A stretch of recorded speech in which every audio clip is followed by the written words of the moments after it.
Então comecemos com o artigo 997. A sociedade constitui-se mediante contrato escrito, particular ou público, que além de cláusulas estipuladas pelas partes, mencionará. Pois aí está a menção de que o contrato deve ser escrito, mas vejam, o dispositivo menciona particular ou público. Particular é o contrato estabelecido entre os sócios, normalmente redigido por um advogado e que depois é levado a registro. Público é o contrato produzido no cartório. O próprio contrato é redigido lá, você vai ter o tabelião dando fé pública de que as partes compareceram, quem são as partes, a capacidade das partes. Por que eu faria um contrato desse no cartório por escritura pública? Olha, gente, não é o hábito, não é a regra. O mais normal é que esse contrato seja feito de modo particular. Mas o registro, como nós já vimos, traz alguns critérios de segurança que, a depender do negócio jurídico, podem ser justificados. Mas o normal é que tudo se resolva por meio de um contrato particular mesmo. Essa é que é a regra. Agora então, vamos começar a tratar dos incisos do artigo 997, que são aqueles que trazem os requisitos essenciais. Então, cada um desses dispositivos agora, desses incisos, o que eles enumeram, o contrato tem que trazer. Vejam, o contrato é relativamente de conteúdo livre, respeitando as normas gerais do direito, os princípios gerais. Você faz o contrato com as previsões que lhe forem interessantes. Estes incisos se referem a elementos mínimos. O contrato tem que ter pelo menos isso. Não quer dizer que a isso vá se limitar, porque o que deve ou não conter o contrato depende do que seja ou não importante para que seja regido entre os sócios. Então voltemos ao artigo 997, inciso 1º, que, além de cláusulas estipuladas pelas partes, mencionará 1. Nome, nacionalidade, estado civil, profissão e residência dos sócios, se pessoas naturais, e a firma ou denominação, nacionalidade e sede dos sócios, se jurídicas. Aqui não há segredo, pessoal. É a qualificação dos sócios. Então, um contrato social tem que qualificar quem sejam os sócios, perfeitamente. 2. Denominação, objeto, sede e prazo da sociedade. O prazo pode ser determinado ou indeterminado. Isso deve estar previsto no contrato social, em uma cláusula, não necessariamente em uma cláusula, mas o formato não está dito aqui, mas essa prescrição deve estar presente. A sociedade existirá por prazo indeterminado de duração, é o mais comum. Eventualmente, a sociedade existirá até a data tal, até o evento tal. Sede. Estabelecer a sede tem a função de estabelecer domicílio e resolver questões de foro. A sede, em tese, é onde fica o centro da administração e do funcionamento daquela sociedade.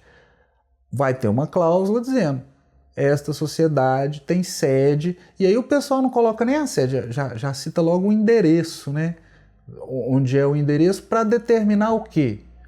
O foro, para eventuais conflitos, solução de problemas, que normalmente se resolve com base no domicílio. Se você voltar lá na parte geral, esse é o chamado domicílio estatutário. Então, só revendo, denominação, na verdade aqui quer dizer nome, porque pode ser firma, objeto, sede e prazo da sociedade. Para fechar o objeto, nós ainda vamos falar com mais calma sobre isso na hora do tutorial, mas vejam, objeto da sociedade é aquilo que ela vai exercer de atividade para auferir lucros. O objetivo geral é sempre o mesmo: exercer uma atividade, ter resultado positivo, distribuir lucro entre os sócios.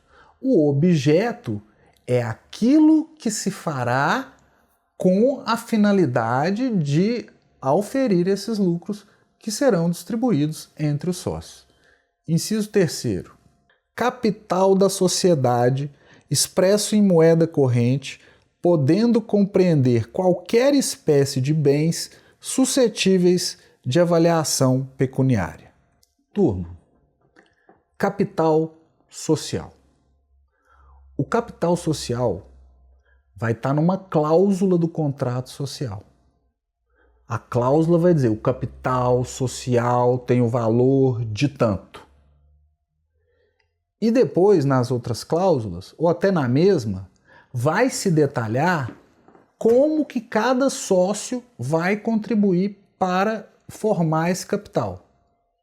Não existe sociedade sem capital social.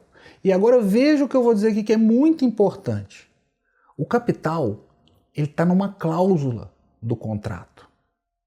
Isso significa que não muda. Se eu escrever no papel, o capital é igual a 100, aí eu injeto o dinheiro na sociedade. A sociedade, com esse 100, compra produtos que revende, compra alguns materiais para poder dar funcionamento ao negócio, dar andamento, e aí depois de um ano funcionando, aqueles 100 já se tornaram 300. O capital social não era uma cláusula, uma coisa escrita no papel? Continua escrito 100. Não virou 300. O que mudou foi o valor do patrimônio. Patrimônio, conjunto de relações jurídicas suscetíveis de avaliação pecuniária e pertinentes a um sujeito. O patrimônio oscila. Ontem meu patrimônio valia 10, hoje vale 9, amanhã vale 13. O capital social não. O capital social foi o valor, ou é o valor com que os sócios se obrigaram a contribuir. Não mudou. Contribuíram há milhões de anos atrás e foi isso. Essa característica nós chamamos de intangibilidade do capital social. O capital social ele é intangível, intocável, significando que o capital social só sofre alteração se sofrer alteração o contrato social. Então, de novo, nós vamos ter uma cláusula dizendo qual é o valor do capital social. O capital social aqui é do valor tanto. Esse capital social vai ser alterado quando? Quando esta cláusula for alterada. Ah, mas e se a sociedade teve um prejuízo? Isso não altera o capital, só se você vier desse prejuízo entender que você deve diminuir o capital em razão das perdas. Mas não é automático. Assim como muitos resultados positivos seguidos não aumentam o capital social. Nós mencionamos aqui a responsabilidade do sócio, responsabilidade limitada, vai até ao que se obrigaram a contribuir. Isso não muda, isso não vai aumentando na medida em que a sociedade vai existindo. Então, de novo, uma cláusula com capital social. Nós vamos ver aqui na sequência, dizendo também como que os sócios vão contribuir. Com dinheiro, crédito ou bens. Dinheiro, obviamente, você vai avaliar. É quanto que é o dinheiro? É tantos. Aí você vai dar esse valor para o capital social, para a contribuição. Crédito, você vai fazer a mesma equivalência. Bens, aí os bens você tem que avaliar. Obviamente que você vai calcular. Esse bem aqui, nós vamos transferir a propriedade e esta propriedade vale tanto. Não precisa sempre ser a transferência do domínio da propriedade. Você pode, por exemplo, transferir um direito de uso por prazo X e isso vale tanto, então vai entrar para formar o capital social como tanto. Dinheiro, crédito ou bens, e os bens não necessariamente vão ser transferidos a título de domínio ou de propriedade. Então tem que ter o capital social, como que os sócios vão contribuir, se com dinheiro, crédito ou bens, em quantas parcelas, se à vista, se a prazo, tudo isso estará presente no contrato social. O que você não pode fazer é prever que o contrato vai ser integralizado com lucros futuros. Por exemplo, o capital social é de 100, a gente entra com 50, e os outros 50 vão ser integralizados com o resultado positivo da sociedade no futuro. Isso não é um valor com o qual os sócios tenham contribuído, entendem? Sócios contribuíram com 50. Então, lucros futuros não são utilizados para contribuir para o capital social. Dinheiro, crédito ou bens, os bens no valor da avaliação que tenham recebido. Depois nós vamos falar mais sobre isso, mas se a avaliação não for a mais correta, poderá haver responsabilização e tudo mais. Dito isso, voltando ao dispositivo, capital da sociedade expressa em moeda corrente, podendo compreender qualquer espécie de bens suscetíveis de avaliação pecuniária. 4. A cota de cada sócio no capital social e o modo de realizá-la. Isso é um desdobramento do que nós acabamos de dizer. Você tem que ter a previsão de qual é o valor do capital, como que cada sócio vai contribuir e qual é a participação de cada sócio no capital social. O modo de realizá-la, como que ele vai contribuir, como que ele vai integralizar. Então, é basicamente uma continuação, né, do inciso anterior.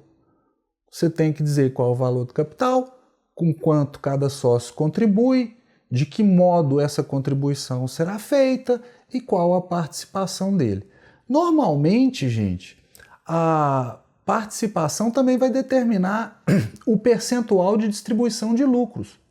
Se você tem 50%, normalmente você vai receber 50% do resultado positivo a ser distribuído, mas não necessariamente, porque o contrato social também pode prever que você tem 30% do capital e recebe 40% do resultado positivo. Isso vai depender do contrato social. Mas, onde nós estamos agora, é no ponto de dizer que o contrato estabelecerá qual é a participação proporcional de cada um. 5. As prestações a que se obriga o sócio cuja contribuição consista em serviços. Aqui nós temos a figura do sócio de serviço. É uma exceção à regra de que os sócios devem contribuir para formar o capital social, porque o sócio de serviço ele contribui, como o nome já indica, com o seu serviço. Esse tipo de sócio você vai encontrá-lo basicamente na sociedade simples. Na sociedade limitada não pode ter por força de disposição expressa. Nos demais tipos societários do Código Civil, meio difícil, porque a sociedade em comandita tem que ter dois tipos de sócios. A sociedade em nome coletivo tem um esquema de responsabilidade que talvez não seja o mais interessante. Então você vai encontrar normalmente o sócio de serviço na sociedade simples. E o sócio de serviço, que é o sócio que só ingressa com serviço, ele não está dando aquela contribuição para o capital com dinheiro, crédito ou bens. De modo que o que ele eventualmente pode perder é o serviço, porque ele não terá contribuído com algo além disso. Pessoal, isso aí é uma evolução de uma sociedade que existia antes no Código Comercial chamada Sociedade de Capital e Indústria. Indústria significando trabalho, então era capital e trabalho. Essa sociedade não existe mais, mas a figura do sócio de serviço corresponde à antiga figura do sócio de indústria. A ideia é que eventualmente você vai ter uma pessoa boa para trabalhar, que conhece o mercado, que tem aptidão para aquela área, e outra que tem a possibilidade de contribuir. Porém, não vai se referir à atividade empresária. Vai ter que ser uma atividade tida como simples, porque essa figura vai aparecer na sociedade simples pura. Nós vamos falar mais do sócio de serviço, quando falarmos de distribuição de lucro, responsabilidade sócio, com mais calma. Continuando. As pessoas naturais incumbidas da administração da sociedade e seus poderes e atribuições. Olha uma regra específica e interessante da sociedade simples, hein? Só pessoas naturais administram. Isso vai valer para todas as sociedades? Não, gente, essas regras, quer dizer, vai valer para algumas, mas essas regras aqui, que nós estamos vendo da sociedade simples, quando forem se aplicar a outros tipos societários, vão respeitar as especificidades de cada tipo. Na sociedade simples, quem administra são pessoas naturais. E o contrato social tem que dizer quem sejam e também quais são os seus poderes. A administração, pessoal, é o órgão que manifesta a vontade da pessoa jurídica para fora. Para a pessoa jurídica funcionar no mundo jurídico, ela tem que ter administradores. E como é que você vai saber quem é que fala pela pessoa jurídica? Chega alguém, eu sou aqui a pessoa que assina pela sociedade. Você vai saber isso olhando o contrato e vendo se ela é que é a administradora que está ali. Mudou a administração? Muda o que eventualmente está registrado ou no cartório ou na junta, no caso de sociedade simples, no cartório de registro civil de pessoas jurídicas. Continuando. 7. A participação de cada sócio nos lucros e nas perdas. Esse dispositivo é interessantíssimo, porque o que ele está nos dizendo é que todos os sócios devem participar dos lucros e das perdas. Não há sócio que não possa participar dos lucros. Você não pode simplesmente excluir o sócio dos lucros. Vai ter dispositivo à frente mais claro sobre isso, mas todo sócio tem que poder participar em algum percentual da distribuição de lucros. A sociedade que exclui algum dos sócios de participar dos lucros ou das perdas é o que nós chamaríamos de sociedade leonina. Sociedade leonina. A gente usa essa expressão também para contratos, quando uma parte se dá muito bem em face da outra que acaba prejudicada. Mas de onde vem essa expressão? Vem do direito societário. A ideia de uma fábula, aqui eu vou ficar devendo, não sei se é de Fedro ou de Esopo, mas é uma fábula que conta a história de um leão que ele organiza a turma na floresta para conseguir alcançar um objetivo. Todo mundo se organiza, quando o objetivo é alcançado, o leão vira e fala assim, obrigado todo mundo, tal, agora eu vou me beneficiar disso aqui que nós conseguimos, e só ele leva a vantagem do trabalho de todos os outros animais da floresta. Em razão dessa história é que existe a expressão sociedade leonina. Você poderia dizer, é aquela em que um sócio se beneficia e os outros não, mas mais tecnicamente, sociedade leonina é aquela que exclui algum dos sócios, não precisa ser todos, pode ser só um, algum dos sócios da possibilidade de participar dos lucros ou algum dos sócios da possibilidade de participar das perdas. Não estou falando que entre os sócios não possa ter um outro acordo, mas no contrato social os sócios devem participar, ao menos potencialmente, dos riscos e das perdas. É o dispositivo. De novo, 7. A participação de cada sócio nos lucros e nas perdas. 8. Se os sócios respondem ou não subsidiariamente pelas obrigações sociais. Isso nós já vimos de certo modo. Os sócios podem responder limitada ou ilimitadamente. Se é ilimitada a responsabilidade, ou ainda que limitada, se os alcança, você primeiro tem que ter esgotado o patrimônio da sociedade, os bens penhoráveis do patrimônio da sociedade, artigo 1024 do Código Civil, e aí então você chega no sócio. E entre os sócios, você pode falar de solidariedade. A regra na sociedade simples é que a responsabilidade do sócio seja ilimitada. Mas, de modo solidário, essa é a questão que o contrato social deverá estabelecer. Se houver solidariedade, o sócio será responsável por tudo aquilo com que a sociedade não conseguiu cumprir. Se a responsabilidade não for solidária, aí sim você vai cobrar de cada sócio uma cota parte. Se a responsabilidade não for solidária, já é melhor um pouquinho do que o que acontece na sociedade em nome coletivo, onde todo mundo tem responsabilidade solidária. Aqui, o contrato dirá. E eu posso ter sócio com responsabilidade limitada na sociedade simples? Nesse ponto, a doutrina vai meio que discordar, mas eu conheço sociedade já registrada em cartório que previa sócio de responsabilidade limitada ou ilimitada.